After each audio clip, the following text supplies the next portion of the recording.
Olá, sejam muito bem-vindos ao segundo episódio da quarta temporada do Clube de Vídeo. Eu sou Elisa Silva e hoje, tal como já podem ter visto pelo título deste episódio e por aquilo que eu também já disse no final do episódio passado, do primeiro episódio desta temporada, em que falámos de Mean Girls, hoje vamos falar de As Armas e o Povo, um filme de 1975 e que no fundo é talvez uma das obras mais icónicas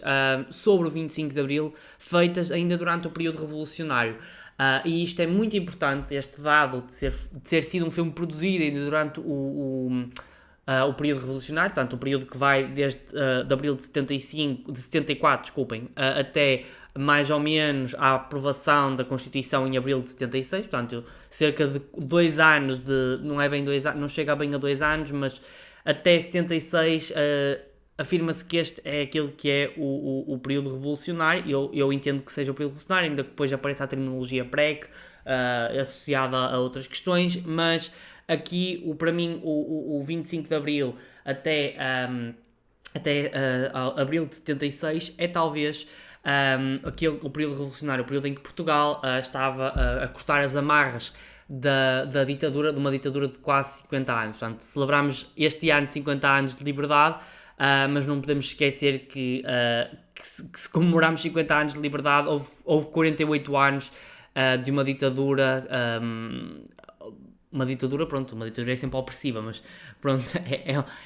a opressão reinou em Portugal durante esses 48 anos, e portanto uma opressão não só do ponto de vista das liberdades civis, mas também do ponto de vista social e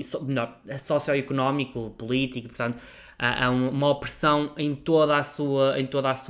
linha. E de facto As Armas e o Povo é um filme muito interessante para nós analisarmos aquilo que é as expectativas,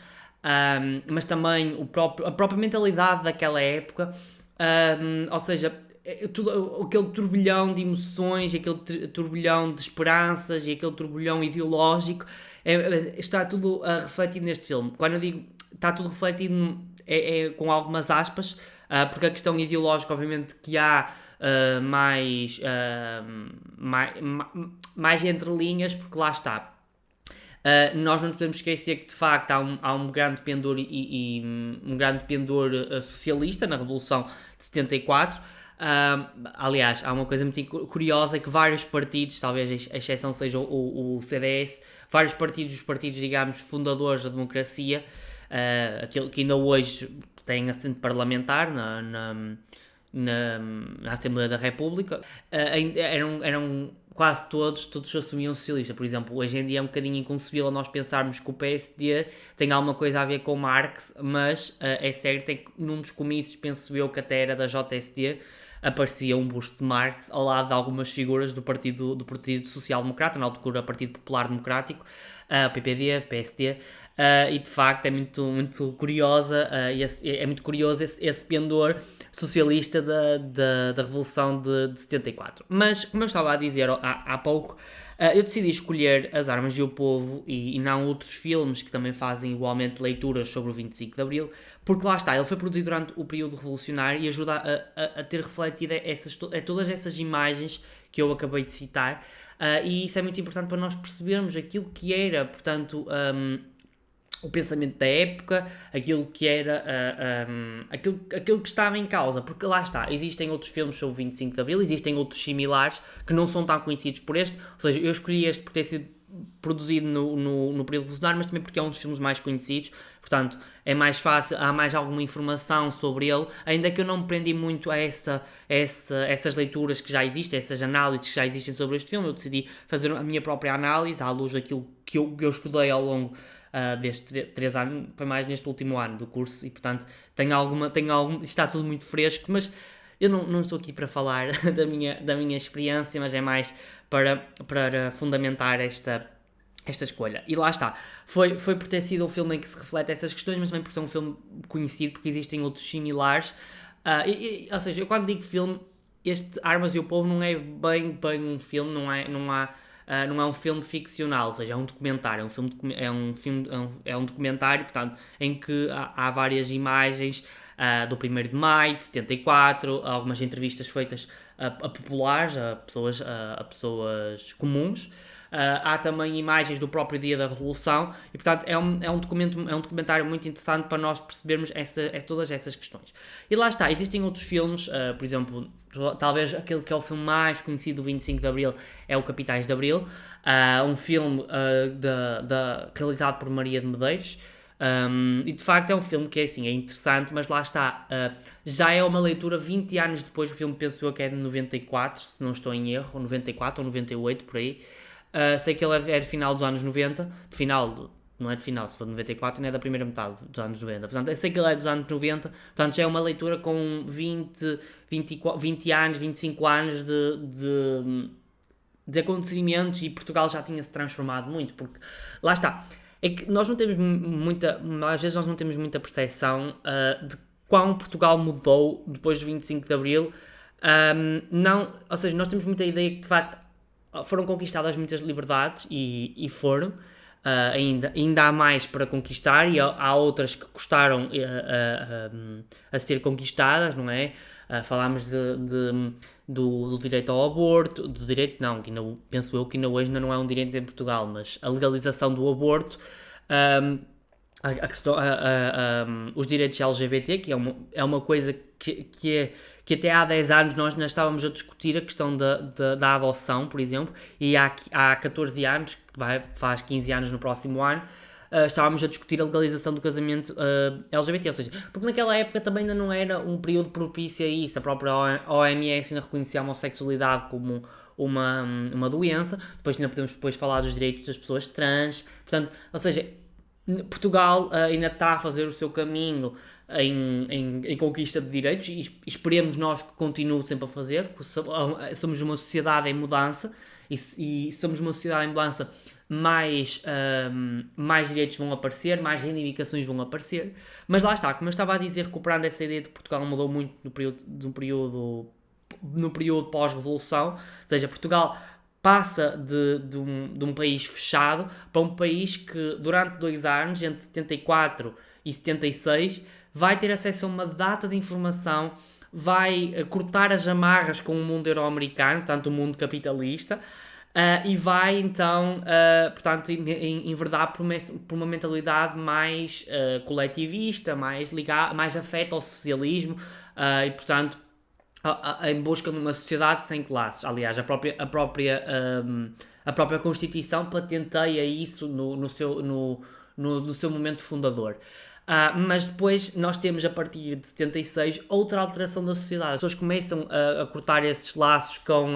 essa mentalidade mais coletivista, e começa a vigorar um certo individualismo que de certa forma já existia durante os anos 70, mas aquele momento revolucionário atenuou um pouco esse individualismo, e é por isso que existem uma série de reivindicações ao longo durante 2 anos, e portanto aquela turbulência toda que todos nós conhecemos, estudamos na escola, não é? Estudamos, porque certamente se eu tiver alguém que viveu se tiver alguém a ouvir que viveu esses momentos, certamente conheceu essa realidade de perto. Mas eu conceitualizo muito o público deste podcast como um público jovem, portanto, acabo por dizer que nós conhecemos através dos livros e não tivemos contacto com essa realidade. Também já vai há 50 anos, duvido-me. Ou seja, é preciso, só com pessoas acima dos 60 anos é que talvez tenham alguma memória. Diria que muito poucas tenham memória desse período, do período pós-revolucionário, daquilo que depois chamamos de PREC. Mas voltando a essa ideia, ou seja, a partir dos anos do final da década de 70, acabam-se por enverdar pelo individualismo, uma aproximação ao mundo euro-americano, ao mundo capitalista, e de certa forma, ou seja, também a própria adesão à CEE, mais tarde a União Europeia, acaba também por fundamentar essa aproximação, e portanto esse momento socialista, essa mentalidade mais coletivista, que esse período foi especialmente próspero na proliferação destas ideias, acaba por, de certa forma, morrer, e depois até as próprias revisões constitucionais começam. As revisões constitucionais de 82 e 89 acabam por retirar esse peso socialista que estava patenteado na Constituição, ainda eu penso que ainda hoje existam alguns traços disso no texto fundador. Mas lá está, ou seja, As Armas e o Povo acaba por ser a minha escolha precisamente porque ajuda-nos a perceber precisamente qual era a mentalidade da época, que é um filme que as coisas foram gravadas em 74, a maioria das imagens penso eu que são de 74, porque a maioria não, eu acredito que sejam todas, porque lá está, temos as imagens do 1º de Maio, temos as imagens, por exemplo, da Revolução e depois temos as entrevistas nos dias, poucos dias depois da Revolução e, portanto, acaba por ter tudo cingido ao ano de 74, mas depois a narração que é feita e a montagem que é feita, ou seja, quando eu digo montagem é a própria edição em que se escolhem certos momentos e escolhem certas intervenções para dar um fio condutor a este filme. E, portanto, As Armas e o Povo reflete precisamente isso. É um filme que, acima de tudo, é um filme político. Também não tem qualquer tipo de juízo de valor. É um filme político, é o que é, e é um documento precioso da época. É um filme que tem claramente, é claramente partidário de uma ideologia. Ou seja, todos os seus intervenientes escolheram certas questões para dar uma narrativa, que não vamos discutir se é certa, se é errada. Eu penso que aquilo que se reflete neste filme, de certa forma, é também aquilo que se reflete na própria sociedade, ainda que existam alguns pontos de tensão. Percebe-se que naquela época as pessoas queriam se expressar e o 1º de Maio reflete precisamente isso. E ainda que as palavras de ordem no 1º de Maio tenham sido palavras, portanto, o povo unido, portanto, o fim do fascismo, e que nós olharmos para as imagens que vemos do 1º de Maio neste filme, há muitas palavras de ordem de uma sociedade socialista, há muitas imagens, por exemplo, vemos muitas bandeiras da União Soviética, vemos também vemos também muitos discursos, por exemplo, naquele discurso em que aparece o Mário Soares e Álvaro Cunhal, logo na parte final deste filme, vemos claramente qual é o tipo de mensagem e qual é o tipo de objetivos que os vários intervenientes, porque não foi só Cunhal e Soares que discursaram, também houve outras pessoas dos sindicatos que discursaram, e percebe-se claramente qual era o tipo de mensagem que se queria passar. Mas bem, eu estou aqui a falar, já fundamentei muito bem a minha escolha, mas gostava agora de ir a fundo a este filme. Portanto, então, As Armas e o Povo é um filme realizado, ou seja, nós não podemos aqui falar de realização, é um filme produzido pelo Sindicato dos Trabalhadores da Produção de Cinema e Televisão. E as várias imagens que vemos ao longo deste filme, como eu já as fui citando, eu já me antecipei àquilo que queria fazer, foram captadas por um conjunto de várias pessoas, entre as quais António Pedro Vasconcelos, António Cunha Teles e Fernando Lopes. Eu citei estes aqui porque são talvez os nomes mais conhecidos, mas existem muitos outros. O filme é acompanhado por uma narração. Eu pensava que a narração era feita por todos, mas pelo visto a narração é partilhada entre 3 nomes. Fernando Balsinha, Júlio Isidro, o famoso Júlio Isidro, o senhor televisão, e José Adelino Gomes. As entrevistas que vemos porque o filme tem numa primeira parte várias entrevistas, essas entrevistas são feitas pelo jornalista brasileiro Glauber Rocha e que são entrevistas maravilhosas para nós percebermos. Eu, enquanto historiador, acho muito interessante essas entrevistas porque ajudam-nos a perceber qual eram as esperanças das pessoas comuns, pessoas como todas nós, e também dos presos políticos. Atenção, os presos políticos também são entrevistados. Presos políticos estão a sair da sede da PIDE, na rua António Maria Cardoso, mas também temos outros que já estão nas manifestações do 1º de Maio, mas que tinham sido presos e dão relatos. São relatos duros, acho que é melhor a palavra mais certa, relatos duros sobre aquilo que eram as estruturas feitas pela polícia política, portanto pela PIDE ou DGS, como era conhecida neste período. E de facto, As Armas e o Povo é um filme que eu considero fenomenal. Não o considero excelente, mas eu acho que é fenomenal no sentido em que é um documento histórico tão interessante, ainda que podemos e devemos questionar qual era o tipo de narrativa que os editores, portanto, que os ideólogos, chamemos assim, deste filme tinham. E de facto, podemos discutir tudo isso, mas é de facto uma obra fenomenal nesse sentido, porque nós acabamos por perceber ou seja, percebemos qual é que são as esperanças de um povo que agora está-se a libertar de 48 anos de opressão, percebemos também quais são as condições em que eles vivem. E também este filme tem uma coisa muito particular que eu me esqueci de dizer. Ele faz uma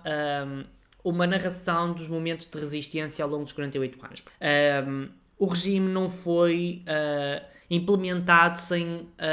um contraponto. Muitas vezes dá-se a ideia que em 26 a ditadura militar implementou-se sem mais nem menos. E não é bem assim. Existiram vários momentos de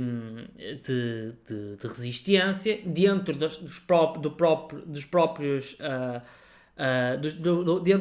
própria classe política que existiu, algumas resistências, e que depois essas pessoas acabaram afastadas, mas que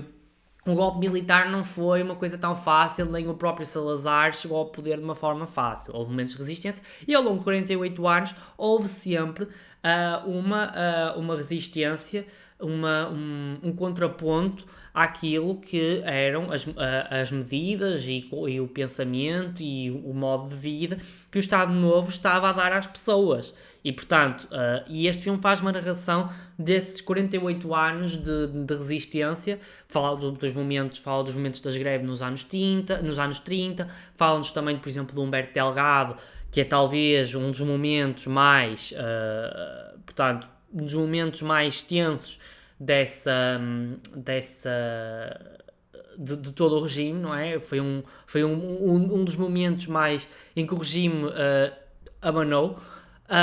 ainda que depois, pronto, sabemos qual foi o desfecho, e também a própria figura de Humberto Delgado também está em volta de uma certa de um certo misticismo, mas o próprio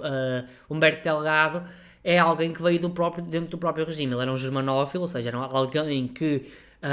era partidário da Alemanha no tempo da Segunda Guerra Mundial, e portanto ele, quando diz obviamente demito, ele não está, portanto, a dizer que vai liberalizar o regime. Pois é por isso que há algumas resistências numa primeira fase em apoiar o Humberto Delgado. E de facto, hoje em dia nós temos a imagem que o Humberto Delgado era alguém muito bom, que vinha salvar. Ele abanou de facto o regime, mas ele não garantiu que ia democratizar o regime, nem nada do género. E depois também temos outros momentos cruciais e mais icónicos, digamos assim, que é, portanto, em o ano de 61, do Paquete de Santa Maria, depois o início da Guerra Colonial, e depois todo esse movimento de resistência que vai acontecendo ao longo dos anos 70 e que se intensifica até chegarmos ao momento de 74. E o filme relata essas questões, e é muito importante também, se vocês também, muitas vezes até para quem é interessado por estas questões, tem aqui o filme que faz de facto o apanhado geral dos momentos de resistência, ainda que de uma maneira simplista, até é um filme com 1 hora e 20 minutos, portanto não vai a fundo e nem tem esse propósito de escrutinar. O filme tem um outro objetivo,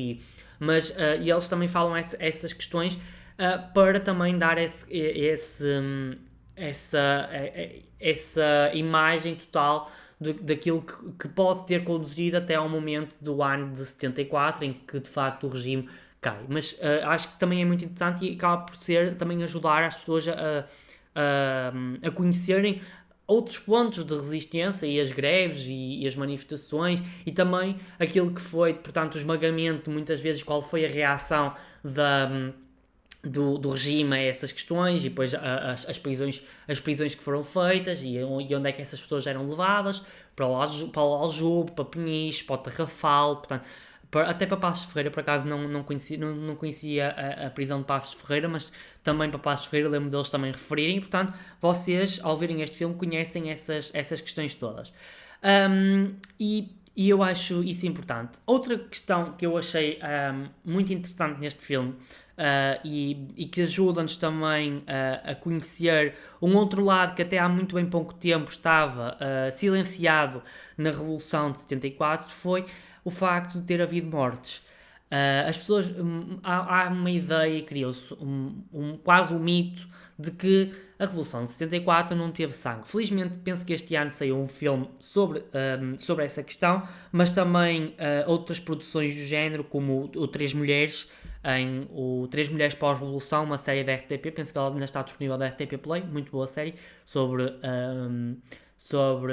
as três mulheres fenomenais da cultura portuguesa, Vera Lagoa,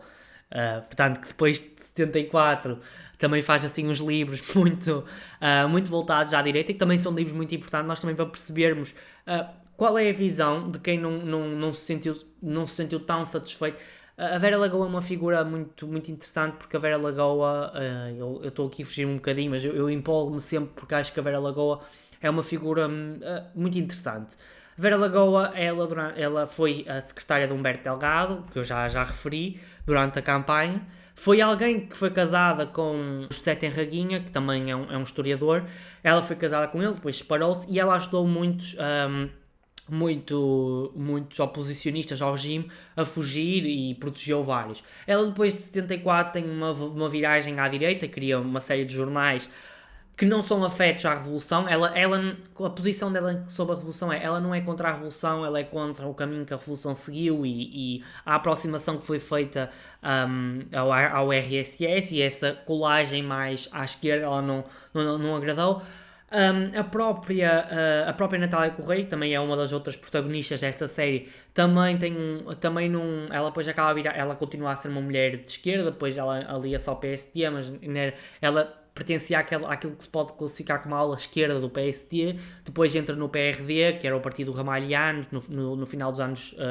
no final dos anos 70, e ela sempre foi uma pessoa também que questionou muito a Revolução e o caminho que a Revolução estava a seguir. Depois temos a Senhora Abcacis, que também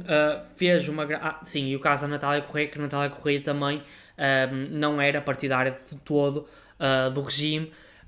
Ela escreveu várias obras contra os preceitos do regime, e escreveu uma obra icónica que arrasou com a moral do regime, que é a antologia de poesia erótica e satírica. Coordenou, não escreveu, ela coordenou porque ela juntou vários autores de obras assim mais satíricas ou eróticas. Portanto, Natália Correia também depois não se identificou com aquilo que foi o curso do regime, mas pronto. E depois, por fim, temos a Senhora Abcacis, que é talvez a figura mais conhecida não sei se é mais conhecida, mas é talvez aquela que todos se lembram logo mais, porque Senhora Abcacis foi mulher de Sá Carneiro. Portanto, mas ela também, depois de 25 de Abril, ela não tem uma intervenção tão direta na política, nem se conhece muito bem qual era a sua posição. Aquilo que é mais relevante saber é a sua relação com o Sá Carneiro, que também abalou de certa forma com uma certa moral que existia no pós-25 de Abril, por causa da história deles. Mas pronto, e olha, é uma questão que depois mais tarde até posso falar, se algum dia fizer sobre o filme Senu, porque é uma figura também igualmente interessante, mas não é isso. Mas pronto, como eu estava a dizer, reavivou-se algumas...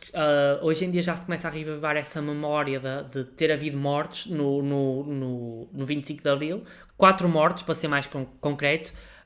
Foram quatro jovens que foram assassinados, jovens adultos, que foram assassinados por PIDES. E portanto, hoje em dia já se começa a reavivar. Saiu, acho que há pouco tempo, um filme. Em Três Mulheres falou-se dessa questão, e penso que não. Este ano também o Presidente da Assembleia da República, Aguiar Branco, também no seu discurso no 25 de Abril, referiu os nomes destes quatro homens que foram assassinados. E há uma cena muito interessante neste filme, em que se mostra mesmo o sangue na calçada, e portanto houve sangue nesta revolução, e ao contrário daquilo que foi depois uma narrativa que se criou, houve derramamento, houve mortes, e portanto também essas 4 pessoas devem ser recordadas, e por isso eu também decidi pesquisar o nome deles para também esses nomes serem reconhecidos, porque Acho que é importante nós também percebemos que houve, ou que a PIDE, apesar de já estar completamente encurralado, não deixou de fazer mais 4 vítimas no dia 25 de Abril. E, portanto, José James Hartley Barneto, Fernando Luís Barreiros dos Reis, João Guilherme Rega Ruda e Fernando Carvalho Gesteira foram estes três, foram estes 4 homens que foram as últimas vítimas, estas últimas vítimas da PIDE, que não deixa de ser algo muito impactante, porque opá, essas pessoas acabaram por morrer mesmo no último dia em que a PIDE ainda tinha algum poder, e é algo que também não deixa de ser triste, não é? Porque são sempre vidas humanas que se perdem, mas é algo que custa um bocado, não é? As pessoas estavam fervorosamente à espera de um momento em que se acabasse com um regime opressor, e depois ainda são as últimas vítimas desse regime. Mas enfim, eu agora queria falar de uma outra questão que também me chamou particularmente a atenção neste filme, que eu acho que nos dias de hoje, com a crise da habitação que nós vivemos, acho que nós conseguimos criar aqui alguma ligação, que é o facto, conseguimos criar alguma ligação, não ainda no nível extremo, ou se calhar caminhamos para isso, mas não ainda no nível extremo em que estas pessoas viviam, se bem que hoje em dia o número de pessoas sem abrigo, em condição de sem-abrigo, tem aumentado, mas ainda não chegámos ao ponto em que estas pessoas viviam. Mas há um momento deste filme em que são gravadas as barracas em que as pessoas viviam, e vários testemunhos são pessoas a relatar as condições em que viviam, portanto, pessoas a dormir na mesma cama. Lembro-me desse testemunho. Lembro-me das pessoas dizerem que muitas vezes chovia dentro de casa, que não havia privacidade, ou seja, a forma como as pessoas viviam era miserável. E este filme mostra precisamente essas barracas. Eles não entram em nenhuma dessas barracas, mas mostram por fora, e vê-se os caminhos de areia, portanto, de gravilha até, não sei, as chapas. E nós olhamos para aquilo e é um cenário assustador, é um cenário que não tem outra classificação, é um cenário miserável. E muitas vezes eu acho que eu estudei História já desde o 5º ano até agora recentemente, e vou continuar a estudar, e acredito que muitos que nos estão a ouvir também estudaram História, pelo menos do 5º ao 9º ano. Também penso que na primária ainda já há algumas luzes, e sabem que é relatado, e também muito daquilo que é dito na televisão quando se fala do período pré-25 de Abril, é falado que as pessoas viviam de uma forma miserável, mas são sempre apresentados números, o PIB é apresentado, isto, e de facto, ainda que haja um crescimento económico nos anos 70, é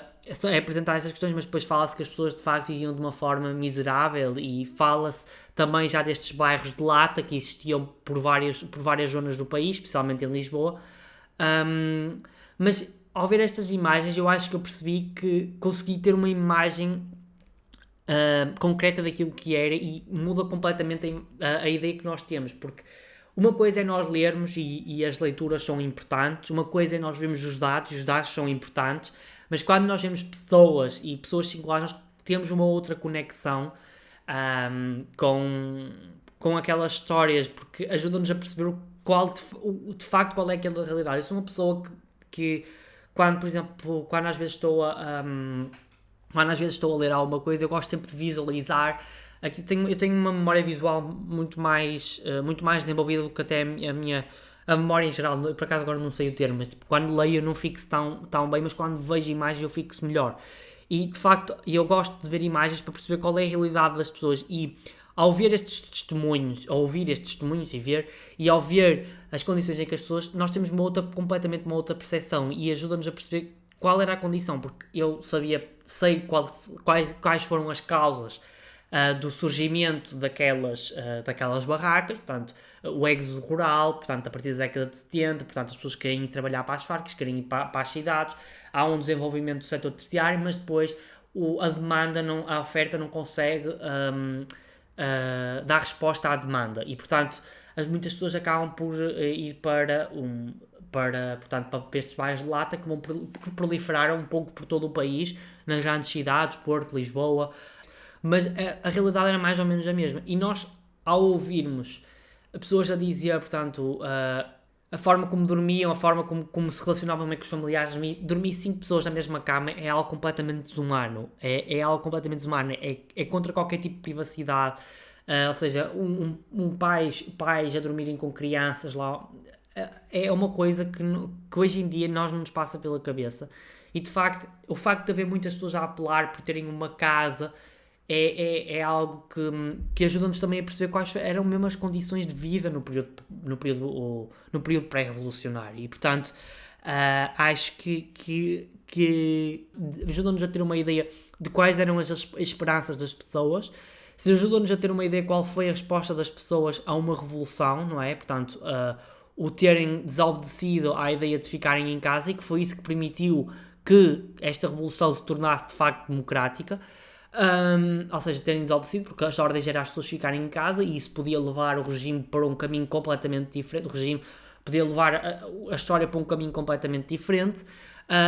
Se nos ajuda a perceber qual era a mentalidade da época, também nos ajuda a perceber quais eram as condições, e que isso obviamente que tem implicações nos pedidos que as pessoas fazem para um futuro que elas querem que seja melhor. E por acaso, uma coisa que eu acho também curioso foi as pessoas terem esperança num futuro melhor, porque lá está, se o passado tinha sido miserável, o futuro, ao menos as pessoas que tenham a esperança de ter um futuro melhor. E era precisamente nessa ideia do desejo do futuro que eu também queria falar do ponto a seguir, é que também há uma abordagem às questões, à condição feminina, num momento em concreto. As questões as questões femininas são postas um bocadinho em segundo plano. Elas não são tão exploradas, é só numa cena em específico, em que há um grupo que é o Movimento Democrático das Mulheres, penso eu, em que uma das pessoas que fala era membro desse movimento, e ela, portanto, fala da questão da condição da mulher no período pré-revolucionário, que era, portanto, uma condição de subserviência, de discriminação. Portanto, a gente conhece aquela ideia de que a mulher, para certos trabalhos, não podia ser casada, para sair do país tinha que pedir autorização ao marido. Portanto, a própria e outras questões da esfera mais íntima, por exemplo, a questão por exemplo, da sexualidade também era algo, isto sendo que era algo que era comum a homens e a mulheres, mas sexualidade feminina, a questão da sexualidade masculina é um bocadinho diferente. Pronto, eu posso falar um pouco destas questões porque eu fiz recentemente um trabalho sobre isto e sei mais ou menos as linhas gerais, mas a sexualidade feminina acaba por ser mais afetada pela forma como a mulher era tratada, e havia um desconhecimento quase geral sobre a saúde, a própria saúde feminina, em matérias, por exemplo, de uma relação entre homem e mulher. A própria conceptualização do prazer feminino não existia, ou seja, a mulher tinha que dar prazer ao marido, e o seu prazer era algo que era posto de parte. A mulher tinha que ir casta para o casamento, e a sexualidade masculina era mais numa ótica em que o homem, por exemplo, a sua primeira experiência sexual, por exemplo, era com prostitutas, normalmente. E, portanto, era a própria sexualidade no período pré-revolucionário era muito nesta ótica. Portanto, a subserviência no plano doméstico e económico, mas também no plano íntimo. E como eu estava a dizer, e portanto havia um desconhecimento geral, por exemplo, de doenças, por exemplo, a questão da pílula também era algo que se bem que a partir dos anos 70 as coisas começam a mudar, e certas, até porque as pessoas imigram e começam a trazer novos hábitos para Portugal, essas questões já começam a ser mais faladas. Algumas canções também já deixam de notar que que havia mulheres que entendiam que tinham direito ao seu prazer. Por exemplo, talvez uma das canções mais icónicas do período seja, por exemplo, a questão do Quem Faz um Filho Fala por Gosto, da Simone de Oliveira, que é uma canção escrita por Ari dos Santos, mas que, ou seja, que reivindica o seu prazer. Mas lá está,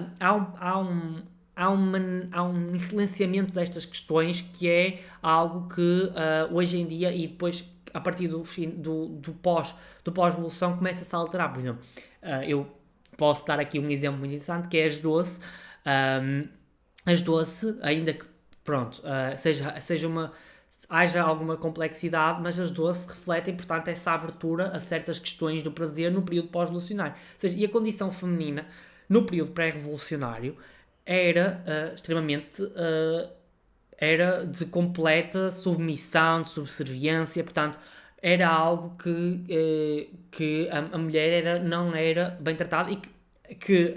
se de facto há uma alteração, ainda hoje nós temos uma certa herança dessa mentalidade de subalternização da mulher, e há uma cena em específico, como eu estava a dizer, que se fala dessa questão e chega-se a apelar à legalização do aborto. Sabemos que o aborto só depois do segundo referendo é que foi legalizado em Portugal, em 2007, portanto, 37 anos depois. 37 não, estou a fazer mal as contas. 33 anos depois, 37 anos, já está a fazer mal as contas. 33 anos depois da Revolução dos Cravos é que se aprova o aborto. Portanto, é algo que nos deixa a pensar do caminho que ainda que as mulheres ainda têm para fazer, e que ainda hoje o direito ou a legalização do aborto continua a ser posta em causa por várias correntes conservadoras, reacionárias, e portanto há um longo caminho para fazer também na condição feminina, e apesar de haver esta questão ser quase um pano de fundo, ajuda-nos também a perceber que a condição feminina também se altera com o 25 de Abril e que há uma esperança de se alterar, mas tendo essa ressalva, fazendo uma visão mais retrospectiva, ainda hoje há um caminho para fazer, e que a condição feminina não se alterou radicalmente no pós-25 de Abril, e é por isso que ainda hoje nós vemos certos comportamentos, certos tipos de expressões, certos tipos portanto, de violências contra mulheres que ainda são muito herdeiras desse pensamento conservador e fechado. E outra questão que também é abordada, também, se bem que tem um bocadinho mais de espaço em relação à condição feminina, até porque a própria Revolução se liga a estas questões da descolonização, é a questão da descolonização, que também é um assunto que é falado e, portanto, vê-se muitas posições. Por exemplo, há uma das posições que é a de José Mário Branco, da descolonização, porque o José Mário Branco fugiu também da guerra colonial e, portanto, era alguém que eu recentemente li um livro em que fala um pouco da sua trajetória. Ele foi para a França, viveu alguns anos em França e, portanto, nunca combateu na guerra colonial, e fez o álbum Mudou-se os Tempos, Mudou-se as Vontades, também foi feito em França, e portanto ele é alguém que fugiu, e há um testemunho dele a falar dessas questões. E a descolonização, ainda que seja um pano de fundo, é um assunto mais recorrente, e vê-se muitas pessoas a defender a autodeterminação dos povos africanos, e bem. E percebe-se também que as pessoas estavam completamente cansadas de uma guerra colonial que estava a matar os seus irmãos, os seus filhos, os seus maridos, e portanto é também esse lado que muitas vezes esquece da Revolução, de que também há uma ligação com a guerra colonial, e portanto hoje em dia existem movimentos contraditórios, movimentos que defendem, portanto, que o 25 de Abril tem origens também em África, porque circulavam muita propaganda também em África. Outros que tentam menosprezar também a Revolução, a dizer que eles afinal só queriam se livrar da Revolução, da guerra colonial, porque eram fracos. Mas há essa ideia que também há uma ligação com a África na Revolução dos Escravos, e também é uma dimensão que nós não podemos esquecer. E uma imagem que eu também achei interessante foi, por exemplo, vermos pessoas negras neste filme, porque muitas vezes nós temos aí uma ideia de que a Revolução dos Escravos foi feita só por portugueses de cor de pele branca, mas também havia pessoas negras nesta Revolução, e muitas vezes não são representados pela historiografia, pelos documentários, e de facto é também interessante recuperarmos essas imagens, ajuda-nos a ter uma visão mais global daquilo que foi a Revolução dos Escravos e o 1º de Maio, que é uma consequência direta do 25 de Abril. Eu agora, para terminar, queria só falar de uma questão muito interessante, que é a questão da narração. Duas questões, aliás. A primeira, antes que me esqueça, é da questão da narração, que a narração ajuda também a reforçar esse lado mais ideológico do filme e que depois é reforçado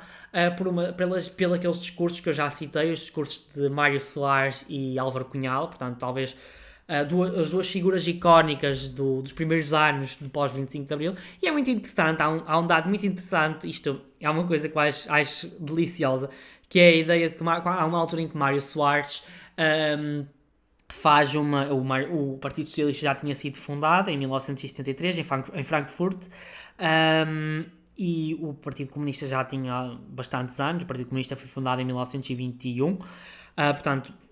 e o Álvaro Cunhal já tinha havido antecessores ao Álvaro Cunhal. O Álvaro Cunhal nasce em 17, portanto,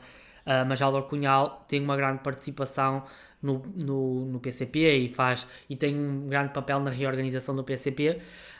E de facto, mas não importa discutir essas questões, mas é só para dar assim uma contextualização, para perceber que estas figuras são interessantes, porque depois, por exemplo, há outros partidos que são fundados, por exemplo, o PSD é fundado já em 74, em maio de 74, penso nesta altura nem sequer estava fundado, porque ele é fundado logo em 6 de maio ou 3 de maio, por aí, sei que é depois logo do 1º de maio, mas portanto percebe-se porque é que estas duas figuras têm alguma proeminência nestes discursos. E de facto há uma parte deliciosa, que é quando Mário Soares faz um apreço pela resistência aos comunistas, e ele faz referência que os comunistas foram os mais fustigados pela PIDE, portanto pela polícia política, pela repressão. Também é compreensível porque é que isso acontecia, porque lá havia um caráter anticomunista no regime,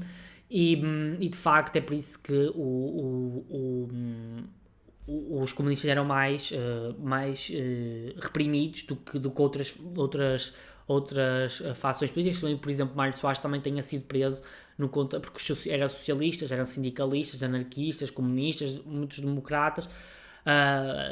Havia também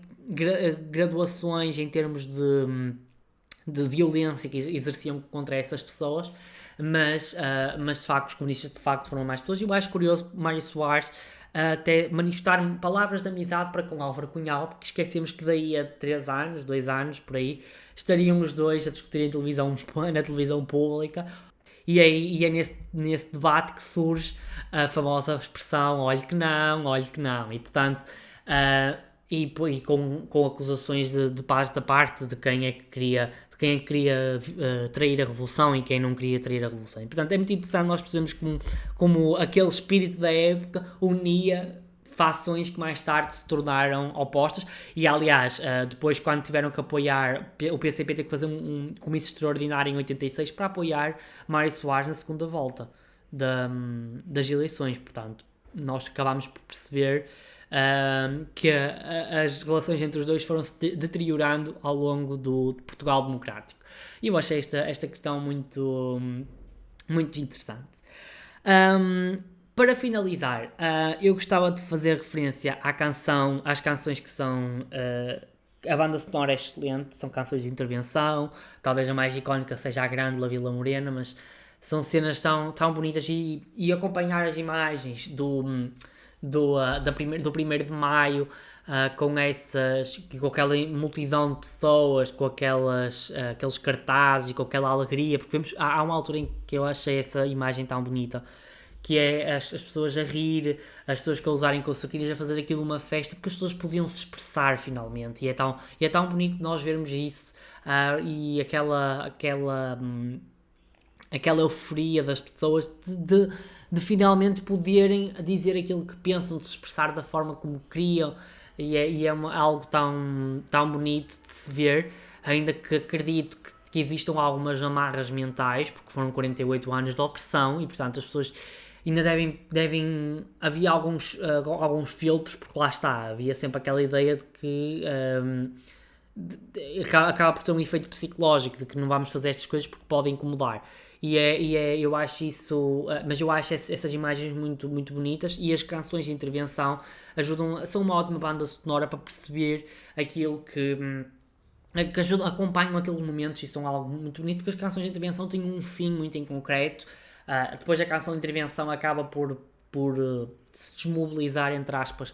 a partir de 76, mas já a canção de intervenção fruto daquilo que era a politização da sociedade, que depois termina, progressivamente vai terminando, depois de 76, com o individualismo. As canções de intervenção são a banda sonora do momento revolucionário, portanto, percebe-se perfeitamente porquê, desde os anos... Aliás, a canção de intervenção existe desde os anos 40, eu sei algumas questões, porque fiz um trabalho que ligava estas questões, um trabalho sobre as doce e que falava também da música de intervenção e depois como é que se dá a passagem para uma música mais voltada para um público, para um certo tipo de valores individualistas e também para um público mais comercial e ser um produto mais comercial. E a canção de intervenção, ainda que a canção de intervenção não tinha tanto esse objetivo de ser comercial, ainda que com muitas delas tenha sido um sucesso, mas lá está, a canção de intervenção existe desde os anos 40 e foi adquirindo vários tipos de roupagens até terminar, até se converter em noutras questões, porque a própria música altera-se ao longo do período e eu ainda hoje creio que ainda temos algum tipo de música mais politizada, mais intervenção, mais militante, se quisermos chamar, existem muitas facetas, ainda hoje ainda temos, mas não é com o vigor que existiu nesses anos, mas eu achei muito, muito bonito. Bem, para terminar, sem dúvida que eu recomendo ver Armas e o Povo. Eu acho que este episódio eu transmiti muito quais foram os sentimentos que me suscitaram neste episódio, que este filme me suscitou a mim, não episódio, mas que este filme suscitou em mim. Eu gostei muito do filme. Acho que há algumas falhas, às vezes também há uma falta de ritmo próprio da época e também porque não é um filme que também seja para ter muito ritmo, mas eu senti às vezes há assim, alguns momentos mais mortos, por exemplo a parte dos discursos é muito longo, é tudo assim muito maçudo, mas é interessante também para nós percebermos qual era a posição daquelas figuras que mais tarde se tornaram relevantes para a política portuguesa, ajuda-nos a perceber quais eram as palavras de ordem, como é que as pessoas estavam contra o regime fascista, até contra, portanto, o capitalismo e a burguesia, e portanto, este filme vai um pouco a essa encontro daquela imagem da sociedade que eu caracterizei no início deste episódio. E é sem dúvida um filme que eu recomendo,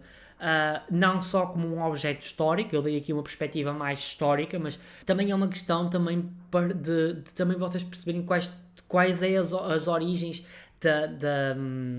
do período da Revolução, as origens não, mas como é que, sim, de certa forma, ou seja, qual é as origens daquilo que é hoje a sociedade portuguesa, aquilo que se tornou a sociedade portuguesa, e é um filme que é muito interessante para nós vermos isso, é um poço de conhecimento. Eu acho que saem deste filme com